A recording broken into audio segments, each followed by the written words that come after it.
Hop, voilà. Le webinaire est donc maintenant enregistré. Je vais vite, oui, je vous disais parce qu'on est contraint par le temps, mais vous en faites pas, vous pourrez poser vos questions dans le chat. Je vois qu'il y a déjà pas mal de questions, je pense que Noémie y répond. Et de toute manière, on restera en contact après, donc n'hésitez surtout pas à poser vos questions. Les utilisateurs du site, euh, aussi très important dans le cadre du choix de votre site, on va venir sur le choix du site juste après, hein.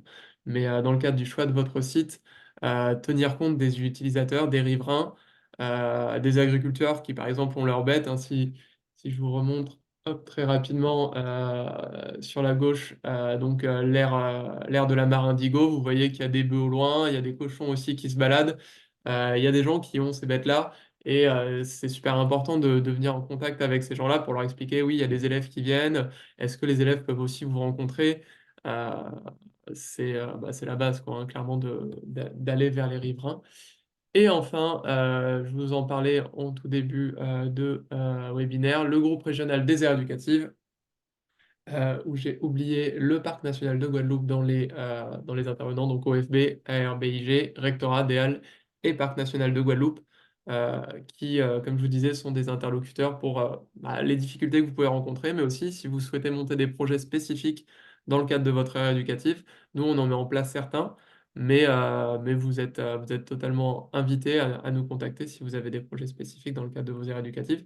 On met en place aussi des formations bon, de ce type de ce webinaire, mais aussi des formations en présentiel pour accompagner les enseignants, pour leur donner aussi des idées en termes d'animation. Euh, et donc voilà, de manière générale, on est là pour animer ce dispositif. Hop, je passe à la suite. Donc la méthodologie, c'est là où je vais prendre un tout petit peu plus de temps, je vais prendre 5 minutes et après je laisserai la main à Noémie. Comment on monte une aire éducative? La première des choses à faire, c'est, comme je vous disais, d'identifier votre référent, la structure qui va vous accompagner dans ce projet. Le référent, il va avoir plusieurs rôles.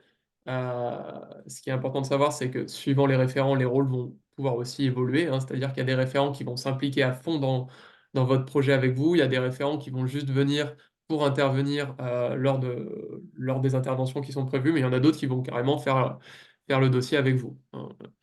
Euh, Ça, c'est du coup très important de bien clarifier les rôles dès le départ avec votre binôme, hein. Clairement, on va parler de binôme dans ces cas-là.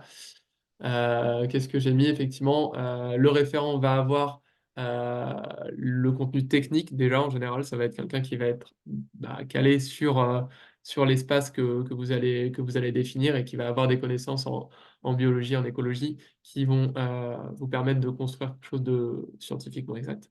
Euh, le référent, c'est aussi celui qui va faire le lien avec le territoire, qui va aller voir aussi, en plus de vous, hein, ça, encore une fois, je vous dis, les rôles peuvent évoluer, mais qui va aller voir en même temps que vous les communes, qui va aller voir aussi d'autres acteurs, qui va aussi vous conseiller, par exemple, des intervenants sur votre aire éducative, des naturalistes.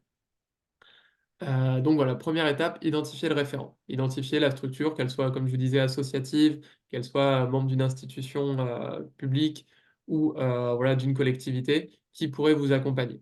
Donc ça, n'hésitez pas non plus, si vous avez pour projet de monter une aire éducative, à contacter le GRAE. On a toute une liste d'intervenants potentiels euh, qui pourraient vous accompagner. Ensuite, une fois qu'on a identifié le référent, établir le lien avec les partenaires du projet. Comme je vous disais, les partenaires super importants, donc déjà le groupe régional des aires éducatives. Euh, Nous, ça nous permet de savoir que vous êtes en démarche, mais ça nous permet aussi de vous conseiller. Ça nous permet, comme je vous disais, de vous mettre en lien avec certains partenaires, avec la collectivité, avec la commune, avec le gestionnaire d'espace, le ou les gestionnaires d'espace.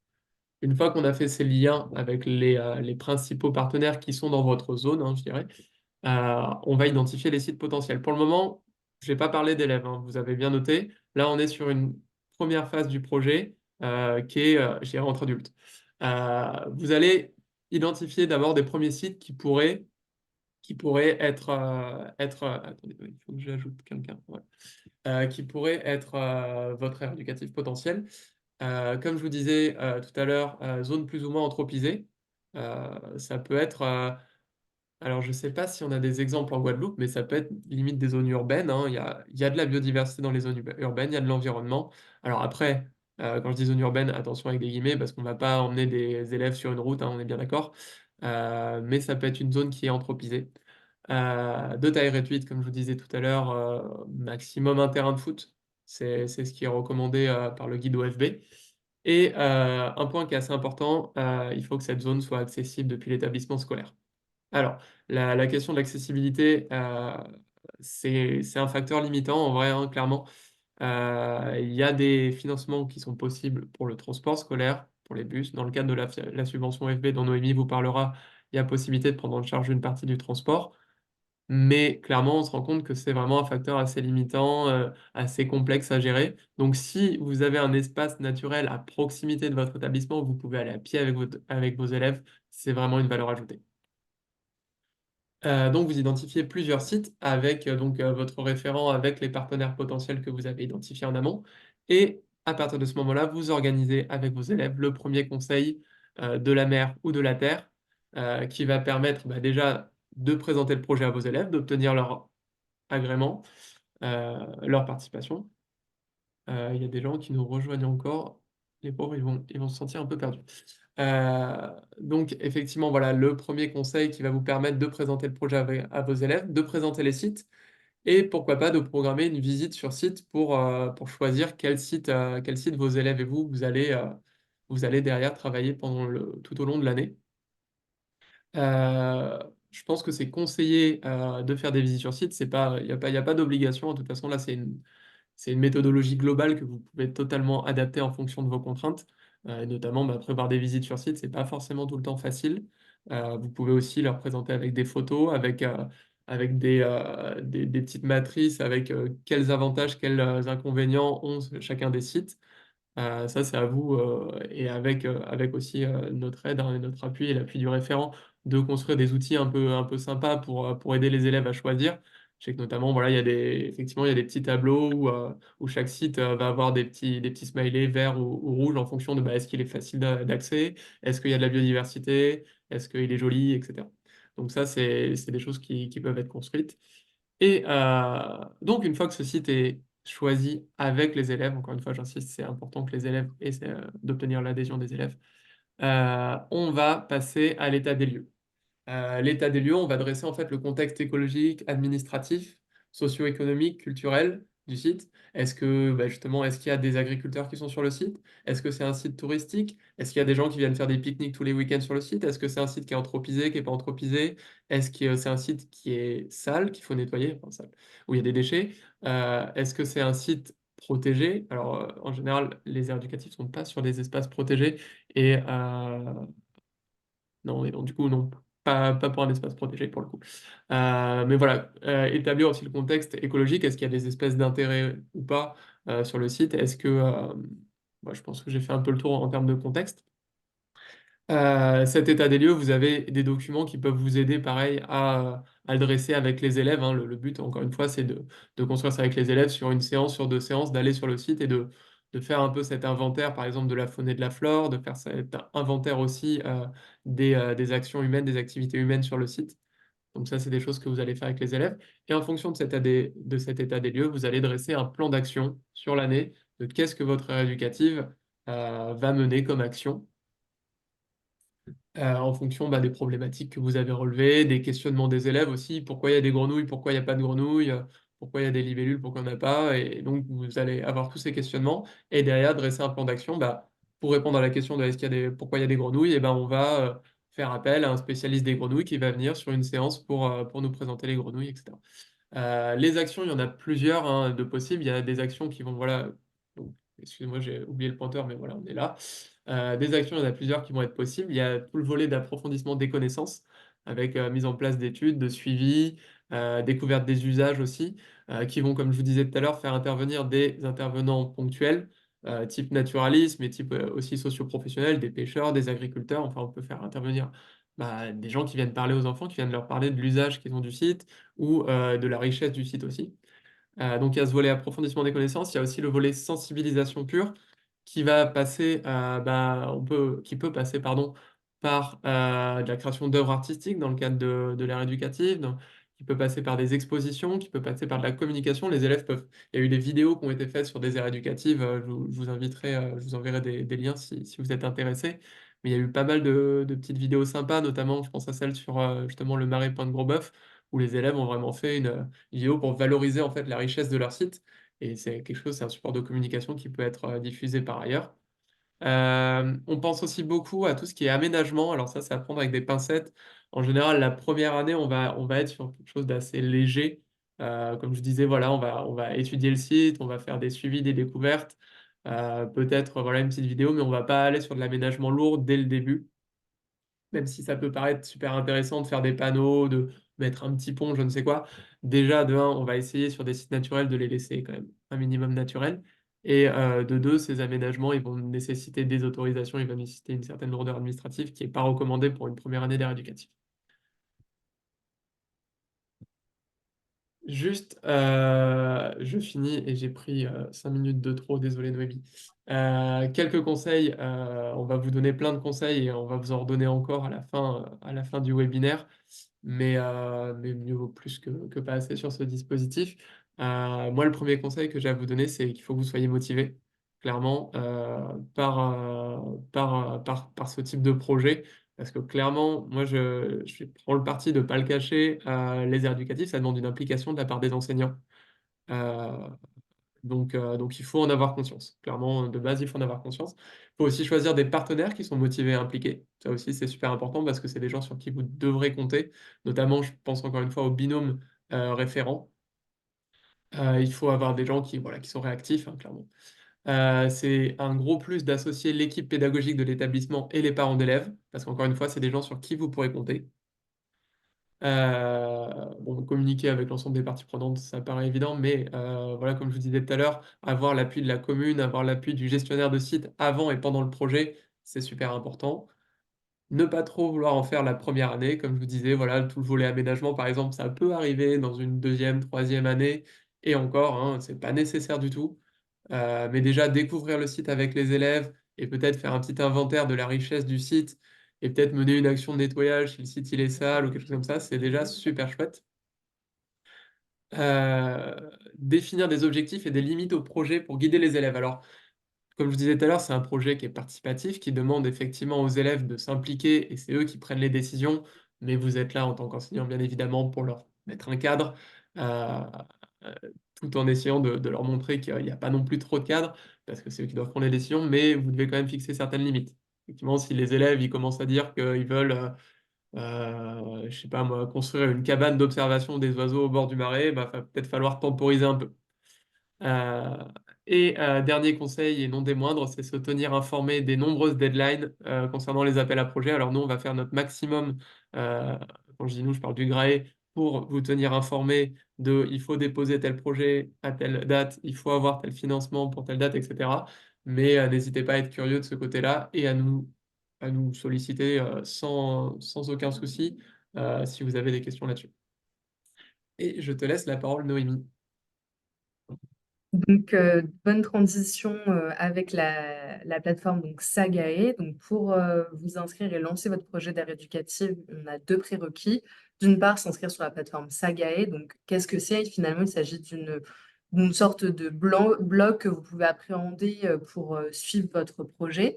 C'est sur cette plateforme que l'on va évaluer les projets d'aide éducative. Mais c'est aussi un petit peu le point de relais avec le GRAE, puisque dès qu'il y a des informations en local ou alors des webinaires qui sont organisés au niveau national, on vous relaie les infos sur cette plateforme-là. Il y a aussi un calendrier qui sera proposé pour vous rappeler toutes les deadlines. Et c'est aussi une plateforme qui va être nécessaire pour accéder au financement. Je veux bien que tu changes de slide, Julien, s'il te plaît. Donc, il y a quelques prérequis pour s'inscrire sur cette plateforme. Dans un premier lieu, je vous invite à vous renseigner sur la charte des aires éducatives et également sur le guide méthodologique pour savoir si déjà c'est un dispositif qui vous intéresse pleinement et si vous cochez aussi toutes les cases pour porter ce dispositif. Donc, toutes ces informations sont disponibles sur le site de l'OFB. On vous mettra tout dans le chat à la fin, il n'y a pas de souci. Et ensuite, il y a trois grands points pour l'inscription sur Sagae. Premièrement, c'est de déterminer la nature de votre aire éducative. Est-ce que vous voulez partir sur une aire marine éducative? Est-ce que vous voulez partir sur une aire terrestre éducative? voire une aire fluviale. Donc pour l'instant, on n'a pas encore sur le territoire, mais c'est ouvert. Le deuxième point, c'est vraiment d'avoir pré-identifié un peu la structure référente, donc le binôme. C'est vrai que c'est quand même un maillon central pour la pérennisation de l'ère éducative, hein. Vous allez vraiment travailler en binôme. Angeline sera vraiment là pour éclairer ces points, puisque c'est vraiment essentiel pour porter à bien l'ère éducative. Donc, avec ce point-là, on vous demande aussi d'adresser les adresses mail valides que vous consultez souvent pour qu'on fasse des points d'échange et que surtout que ce soit fluide. Et enfin, on va vous demander pour l'inscription de Sagae de disposer des informations sur votre établissement scolaire. Donc, généralement, c'est le RNE ou le UAI, la structure du référent avec ses coordonnées et éventuellement les possibles financements du projet si vous en avez déjà pré-identifié en amont. Je veux bien que tu changes de slide. Donc l'inscription Sagae, elle se fait sur le site. Il y a une étape qui est vraiment dédiée exclusivement pour l'enseignant et un autre volet qui sera exclusivement aussi dédié pour le référent. C'est ce que je vous disais, vous renseignez l'adresse email et après, voilà, vous rattachez à votre établissement scolaire et ça prend pas beaucoup de temps, au plus gros, une vingtaine de minutes, et vous recevrez in fine un mail de la plateforme pour bien attester de votre inscription sur la plateforme. Donc ça, il s'agit de la première étape, c'est un peu le point de relais avec le GRAE en local et toutes les petites étapes différentes pour les aires éducatives. Est-ce que tu peux changer de slide? En ce qui concerne le financement, donc je vous disais, il y a une plateforme Sagae sur laquelle il va falloir s'inscrire, une autre plateforme qui est la trousse à projet sur laquelle je vais revenir. Juste pour parler de la subvention donc, allouée par l'Office français de la biodiversité, on a un petit peu changé les modes de fonctionnement. Cette année, on a décidé de partir sur un montant forfaitaire à hauteur de 5 000 € donc pour 2 ans. Donc là, ça part sur l'année scolaire 2024-2025, puis ensuite 2025-2026. Cette subvention, vous la percevrez alors soit aux alentours de décembre, soit janvier 2025. Vous avez la possibilité de répartir le montant de cette subvention comme bon vous semble, c'est-à-dire que si vous voulez engager ces 5 000 € sur la première année, vous êtes libre de le faire. Par contre, après, sur la deuxième année, vous ne pourrez pas demander un autre financement OFB, mais voilà, vous êtes vraiment libre d'utiliser ces 5 000 € comme vous le souhaitez. Et ensuite, on vous demandera juste un petit bilan déclaratif. On ne vous demande pas des factures, mais pour bien attester en fait du montant des dépenses. Et pour ce faire, pour pouvoir bénéficier de cette subvention, il faut vous inscrire sur la trousse à projet. Donc, j'imagine que vous la connaissez déjà, puisque c'est une plateforme de financement participatif de l'éducation nationale. Il y a un prérequis pour pouvoir s'engager dans le dispositif d'aide éducative, c'est d'obtenir 100 € de collecte en direct sur cette plateforme, donc sur la trousse à projet. Une fois ces 100 € perçus, vous serez éligible au financement de l'OFB.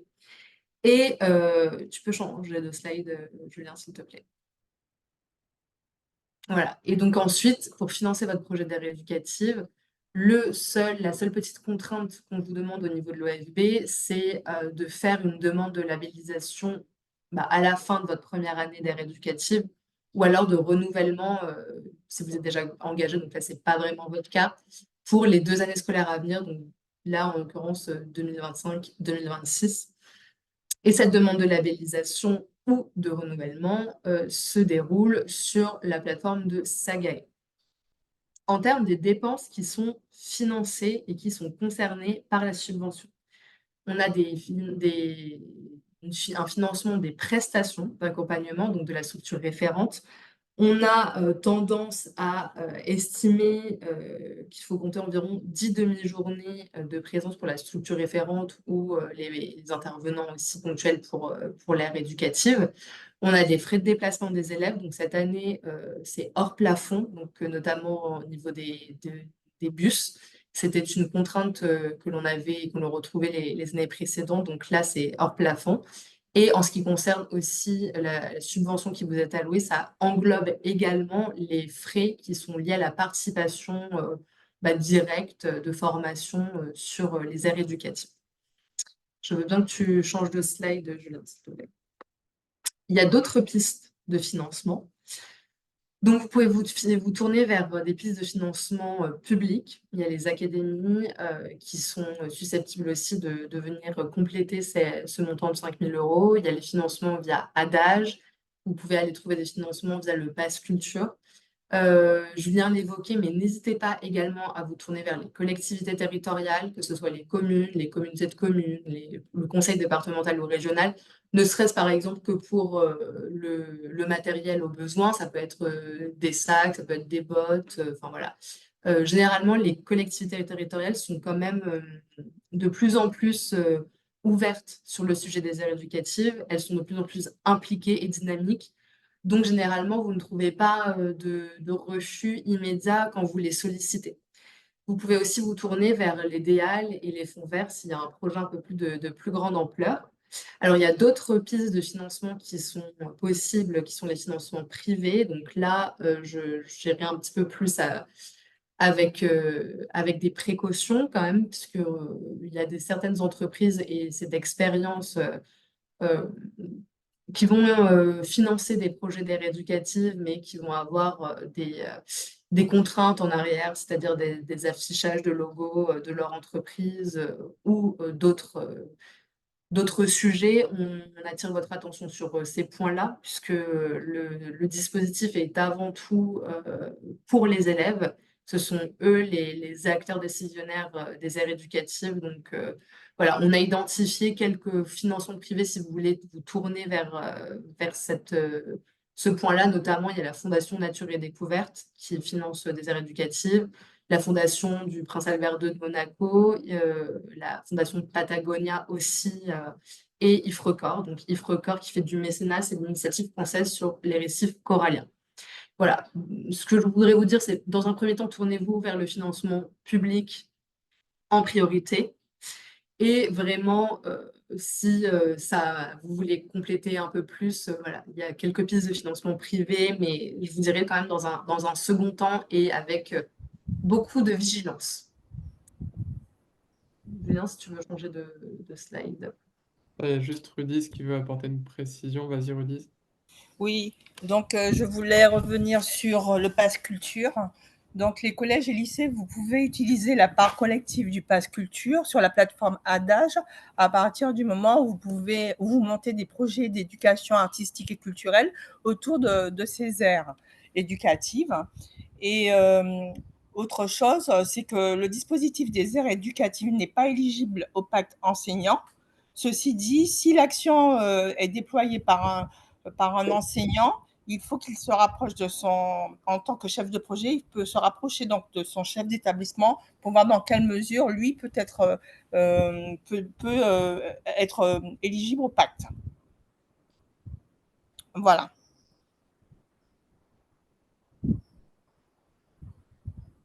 Donc, un petit point sur le calendrier pour les nouveaux projets d'aire éducative. Donc, pour les poser, notamment au niveau de la trousse à projet, vous avez jusqu'au 16 septembre. Donc, là aussi, pour l'ouverture de la campagne de financement, elle a commencé début juin. Vous avez encore un peu le temps. Donc, le 16 septembre, c'est le dépôt de son pré-projet. Et ensuite, vous avez jusqu'au 15 octobre vraiment pour clôturer un petit peu cette collecte et le projet. Idem pour Sagae, la clôture des inscriptions sur Sagae se tiendra le 15 septembre. Donc, c'est à peu près donc, sur le même calendrier. Voilà. Et puis, le versement, enfin, l'annonce des projets de retenue aura lieu en novembre. Et comme je vous le disais, versement de la subvention, on n'est pas encore sûr, mais comptez fin 2024, premier mois 2025. Voilà.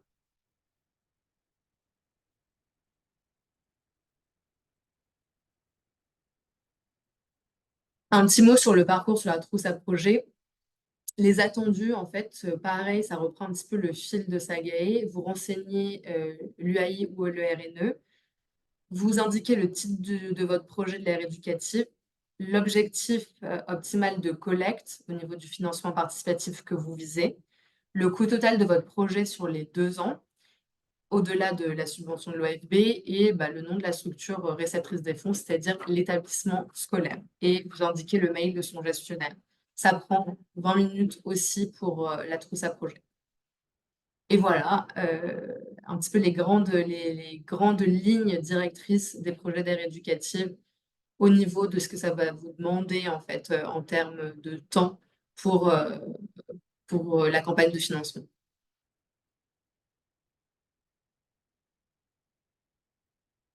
En termes des dépenses qui sont financées par la subvention, il y a les prestations d'accompagnement de la structure, les prestations d'accompagnement d'intervenants ponctuels. Donc, évidemment, vous êtes accompagné par une structure référente, mais il se peut, comme le disait Julien, que vous ayez besoin d'une personne qui intervienne sur un point précis d'une demande des élèves.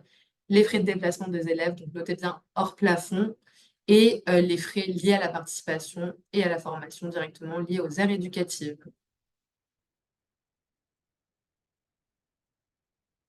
Et les accueils à éviter, eh bien, écoute, je laisse la parole à Angeline.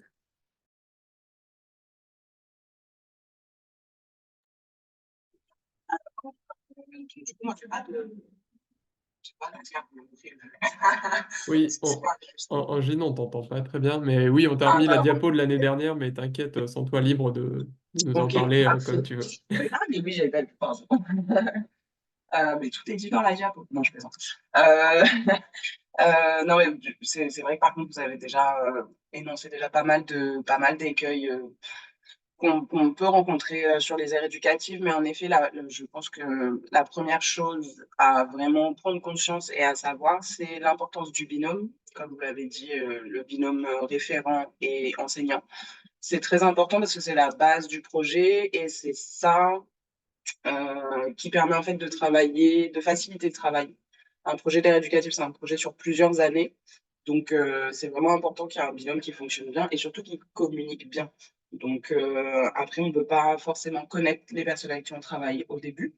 Il ne faut pas avoir peur non plus de faire un binôme, ça peut se changer, rien n'est fixé, ça peut très bien se changer si la première année, ça ne s'est pas forcément très bien passé, ou si ça ne correspond pas à vos attentes, il ne faut pas avoir peur d'en discuter avec votre binôme et éventuellement voilà, de changer, c'est quelque chose qui est faisable et c'est possible. Mais bien prendre conscience de ça et comme vous disiez aussi, de bien définir les rôles. Il y a des rôles qui sont plus ou moins définis, on va dire officiellement, par justement tout le corps qui gère les aires éducatives, mais voilà, comme ça a été dit, en fonction des personnes, on peut avoir des facilités ou pas sur certains points, et donc du coup, ouais, c'est important dès le début du projet de faire des points, de faire un point avec les deux personnes pour pouvoir définir le rôle de chacun. Important aussi, toujours dans la relation, c'est de garder le contact en dehors des interventions. Ça, c'est très important parce que tout ne repose pas sur le référent et tout ne repose pas non plus sur l'enseignant. Donc, c'est vraiment important de garder ce lien, de garder ce contact en dehors des interventions pour prévoir les interventions, mais aussi voilà, pour voir ce qui est fait entre les interventions. Parfois, surtout la première année, l'enseignant peut être un peu perdu sur qu'est-ce qu'il peut faire en fait dans l'ère éducative, ben voilà, donc le référent, lui, il n'est pas enseignant, donc il n'est pas forcément au courant et très au courant du programme scolaire, mais voilà, justement, c'est par l'échange qu'on peut réussir à définir ce genre de choses. Pour les acteurs, oui, c'est pareil.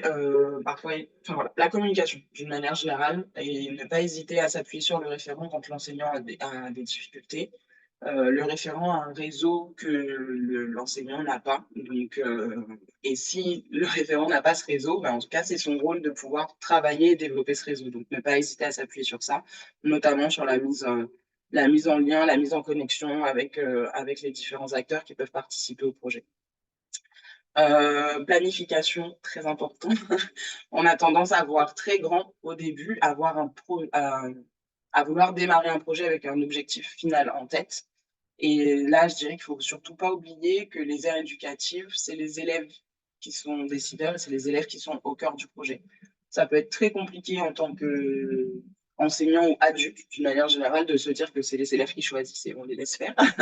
Mais en fait, c'est l'intérêt d'un projet d'aire éducative, c'est que c'est vraiment dans toute la scolarité.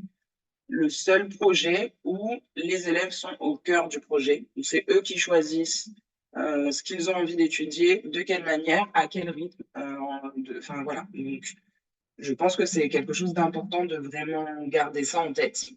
Parfois, ça peut être un peu angoissant. Donc, nous, on est là en tant qu'adultes, référents ou enseignants pour les encadrer, pour les aiguiller un petit peu quand on voit qu'ils sortent un peu enfin, voilà, du sentier, on va dire. Mais l'idée, oui, c'est quand même de les laisser mettre de leur projet. En fait, c'est leur projet. Et nous, on est là pour essayer de les aider au mieux. Donc, moi, je sais qu'en tant que référent, ce que je le répète toujours, du début à la fin.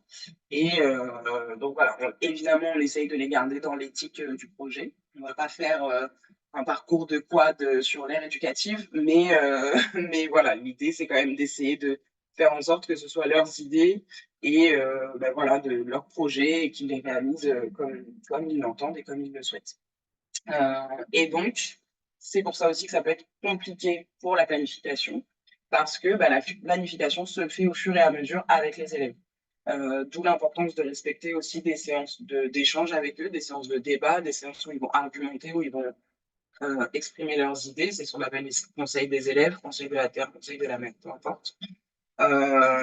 Et du coup, ces séances-là, en fait, c'est vraiment des séances pour eux, pour pouvoir échanger entre eux, où l'enseignant et le référent, en fait, s'effacent un petit peu pendant ce moment-là, et les élèves se gèrent dans ces temps-là. Ils animent, ils prennent les notes, etc. Donc, évidemment, quand c'est les plus jeunes, ben, on a un soutien qui est plus important que quand on fait ça avec des collégiens ou des lycéens, mais voilà, ils apprennent le premier conseil, ils sont un peu perdus, mais après, ils apprennent vite à se gérer, donc c'est important de leur faire confiance aussi. Et ça correspond aussi, mine de rien, si on regarde un peu, ça correspond aussi quand même à des attentes du programme scolaire, en fait, d'apprendre aussi à se gérer, à monter un projet, etc., etc. Donc, au final, c'est bon pour tout le monde. Les financements, je ne vais pas revenir dessus parce que je pense que vous en avez pas mal parlé, mais en effet, faire attention aux financements privés. Alors parfois, ça peut être tentant parce que on peut être approché par une entreprise ou on peut connaître, nous, dans notre environnement ou autre, enfin, voilà, des entreprises qui pourraient éventuellement financer notre projet, etc. Mais oui, restez vigilants parce que parfois, on doit répondre à des chartes de ces entreprises qui ne correspondent pas forcément à l'objectif et à l'éthique de l'ère éducative. Donc, c'est important de faire attention à ça et ne pas hésiter à frapper à toutes les portes. Et encore une fois, pour les financements, aidez-vous du référent, sollicitez le référent. En tant qu'enseignant, c'est normal que vous n'ayez pas les connaissances sur qui peut financer votre projet. Vous en avez certaines via le rectorat et toutes les pistes de financement académiques, on va dire. Mais le référent est aussi là pour vous aider toutes les démarches administratives, j'insiste sur ça. C'est important de vous appuyer sur le référent. Ce n'est pas son rôle de faire que de l'administratif, mais c'est son rôle de vous aider sur ça, c'est son rôle de vous aider à remplir des dossiers de subvention. En tant qu'acteur, eh ben, on en fait régulièrement des dossiers de subvention nous-mêmes pour nos projets et nos structures. Donc, ce sont des dossiers qu'on a l'habitude de remplir, plus qu'un enseignant en tout cas. Et donc, du coup, il ne faut pas hésiter à vous appuyer. Encore une fois, ça ne veut pas dire que c'est au référent de tout faire, puisqu'il y a des parties voilà, qui concernent plutôt tout le volet pédagogique, l'aspect pédagogique, etc. Donc ça, en effet, le référent ne peut pas le remplir. Donc c'est vraiment un travail à deux, mais ne pas hésiter à solliciter le référent sur ça, c'est aussi notre rôle de vous aider à ce niveau-là. Et en dernier, du coup, ouais, le choix du site. C'est important, là aussi, de prendre le temps de choisir le site. Parfois, je le rappelle, une aire éducative, c'est un projet sur plusieurs années. La première année peut paraître un peu floue et peut nous donner l'impression que ça met du temps à démarrer. Mais là encore, c'est important que les élèves soient au cœur du choix du site. Parfois, on a le référent ou l'enseignant ou le financeur qui a une idée d'un site en tête pour pouvoir faire une aire éducative. Mais ce n'est pas forcément un site qui intéresse beaucoup les élèves. Alors oui, c'est vrai, c'est à nous aussi de faire en sorte qu'ils s'y intéressent. Mais encore une fois, sur un projet d'aide éducative, c'est important que les élèves soient acteurs. Donc si déjà à la base, ils ne sont pas forcément très emballés par le site choisi, ça va être compliqué en fait de les garder dans le projet toute l'année, parce que parfois, on a des aires éducatives qui fonctionnent chaque année avec des nouveaux élèves, parce que l'enseignant référent, bah, c'est il a une classe, en fait, par exemple, je sais pas, je vais prendre les CM2, ben, forcément, l'année d'après, il y aura des nouveaux CM2. Donc, parfois, on a les élèves qui changent tous les ans, et puis parfois, on travaille sur un cycle. Et donc, en fait, on suit les élèves, et là, c'est plutôt le cas au collège. On suit les élèves, par exemple, de la sixième à la troisième, ou de la cinquième à la troisième, ou sixième, quatrième, bref. Donc, en fait, on suit la même classe sur plusieurs générations. Quoi qu'il en soit, dans les deux cas de figure, c'est important que les élèves aient envie de travailler sur leur aire éducative parce que c'est avec l'envie aussi qu'ils vont s'impliquer et qu'ils vont avoir des idées, etc., etc. Donc, ça peut prendre du temps parfois de choisir le site. Parfois, on peut se tromper aussi. On peut choisir un site et puis finalement, on se rend compte qu'à force d'y aller une fois, deux fois, trois fois dans l'année, en fait, il n'est pas forcément très adapté parce que trop anthropisé, parce que compliqué d'accès, parce que ça oblige un déplacement en bus, etc. Donc, ça aussi, ça peut être changé. Il y a pas de problème là-dessus. C'est tout à fait explicable aussi de dire finalement on a changé de site parce qu'il n'était pas adapté, etc. Donc, ne pas avoir peur non plus. Il n'y a rien qui est figé en fait dans une aire éducative, même si voilà, vous allez voir sur la plateforme Sagae qui permet de labelliser votre projet. Il y a des choses qui sont comment dire, des onglets à remplir. Quelle est notre aire éducative? Quelle est la nature de l'aire éducative, etc. Mais ça peut changer, en fait, il n'y a rien qui est fixe, et heureusement, parce que ben, on fait un projet, c'est voué à évoluer. Comme l'idée qu'on a et les objectifs qu'on a, ils peuvent aussi évoluer en fonction au fur et à mesure de l'année. Et donc, on peut avoir des objectifs en début d'année qui ont complètement changé à la fin de l'année ou l'année suivante. Et c'est pas un problème non plus, il ne faut pas avoir peur de ça, il ne faut pas s'auto-flageller parce qu'on n'a pas réussi à atteindre nos objectifs. Parfois, c'est juste que finalement, ça ne correspondait pas à ce qu'on voulait mettre en place, et c'est pas un problème. Donc voilà, j'ai essayé de faire vite parce qu'on n'a pas beaucoup de temps, mais on peut avoir toute une liste d'autres choses à échanger, mais en gros, ça peut passer. Merci beaucoup, Angine. Effectivement, merci de la tenue du timing. Excuse-moi, Julien, je vais dire Oui, au revoir à mes collègues parce que je dois vas-y, vas-y. absolument me rendre dans une réunion. Donc, vous prenez la suite et puis on les recontacte. Donc, j'ai bien noté les coordonnées de tous ceux qui ont bien voulu nous les laisser. Au revoir à tout le monde et je vous remercie et j'espère Merci, vous Rudiz. retrouver donc, dans notre réunion de bilan pour les écoles la semaine prochaine. Vous allez recevoir un mail et collège et lycée donc demain. Merci beaucoup. Bonne journée, Rudiz. Effectivement, alors donc plusieurs choses à dire. Oui, donc comme je vous disais dans le chat, on va vous envoyer les liens vers Sagae, vers la trousse à projet, vers le guide méthodologique des aires éducatives, vers le replay de ce webinaire et vers le PowerPoint par mail. Donc ceux qui ne l'ont pas fait, n'hésitez pas à mettre votre contact mail dans le chat, comme ça moi je récupère tous les contacts et donc on pourra vous envoyer les éléments. Vous avez nos adresses mail aussi qui s'affichent à l'écran, donc celle de Noémie, celle de Rudiz et la mienne. N'hésitez pas si vous avez des questions. Euh, Si vous avez des questions urgentes, n'hésitez pas à lever la main maintenant, mais on avait dit 10 heures, il est 10h01. On peut prendre 3 minutes de questions, je pense, et puis si vraiment il y en a des urgentes, mais sinon, n'hésitez pas plutôt à nous les poser par mail. Euh, je vous laisse poser les questions si besoin. Sinon, merci beaucoup de votre attention.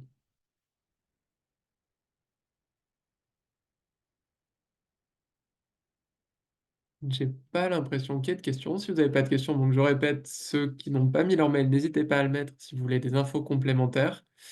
Et sinon, bah, je remercie à nouveau notamment Angeline qu'on a sollicité au dernier moment et qui a bien voulu se rendre dispo. Donc, merci beaucoup à toi et puis bah, au plaisir de vous voir sur l'aventure éducative. Ça peut paraître complexe, hein, effectivement, deux sites internet différents pour remplir des dossiers. Ce qu'il faut savoir, c'est que c'est une phase qui est assez courte de remplir le dossier Saga et de remplir le dossier Troussa Projet. Une fois que c'est fait, vous êtes bon pour 2 ans avec une subvention, avec un accompagnement. Donc n'hésitez pas si vous avez des craintes aussi à nous en parler. On est là pour vous aider. Noémie, si tu veux dire un petit mot, moi c'est bon. Mais je tenais à vous remercier toutes et tous pour votre participation ce matin. Juste pour vous dire qu'au niveau des Antilles, on fait partie de la région où il y a le plus d'aires éducatives, qu'elles soient terrestres ou marines, si on prend le ratio avec l'Hexagone. Donc, il y a une réelle dynamique, un réel engouement et qui a de très, très belles retombées, autant pour les enseignants que pour les élèves. Donc, n'hésitez pas à rejoindre également l'aventure des aires éducatives. Et je vous remercie et je vous souhaite une très bonne journée. Je réponds juste à la question de Madame Herpin dans le chat. À quand pour les maternelles? Les maternelles peuvent participer aux aires éducatives, mais de manière ponctuelle. Elles ne peuvent pas effectivement gérer une aire éducative avec seulement une classe de maternelle. À quand? Je vous avoue qu'on n'a pas la réponse. Et du coup, bah oui, voilà, je vous souhaite moi aussi une excellente journée. Merci à tous et à toutes de votre attention. Au revoir. Bonne journée, au revoir. Au revoir.